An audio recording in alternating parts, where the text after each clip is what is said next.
पण आतून ते अस्वस्थ होते. एक रात्री त्यांनी मोठा निर्णय घेतला. राजवाडा, सत्ता, कुटुंब सगळं मागे सोडलं. यालाच म्हणतात महाविनिष्क्रमण. हा पळून जाण्याचा निर्णय नव्हता, हा सत्य शोधण्याचा निर्णय होता. ते म्हणाले, मी उत्तर मिळवणारच, दुःख का आहे हे समजून घेणारच. आणि इथून सुरू झाला एका राजकुमाराचा प्रवास बुद्ध होण्याकडे. इथे एक महत्वाची गोष्ट आहे. बाबासाहेबांनी या कथेला फक्त धार्मिक कथा म्हणून सांगितलं नाही. त्यांनी दाखवलं की हा संघर्ष प्रत्येक माणसाचा आहे. आपण सगळे सुख शोधतो, पण दुःख आल्यावर प्रश्न विचारायला घाबरतो. सिद्धार्थ घाबरले नाहीत, ते प्रश्न विचारायला तयार झाले.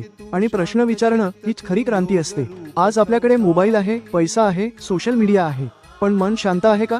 आपण कधी विचार करतो का जीवनाचा खरा अर्थ काय आहे? सिद्धार्थने तो प्रश्न विचारला आणि म्हणून तो वेगळा ठरला. तर मित्रांनो, आज आपण बघितलं सुखात वाढलेला राजकुमार दुःख पाहून कसा हादरला आणि सत्याच्या शोधात निघाला. पुढच्या भागात आपण बघणार आहोत त्यांनी तपश्चर्या केली, उपाशी राहिले, पण तरीही उत्तर का मिळालं नाही?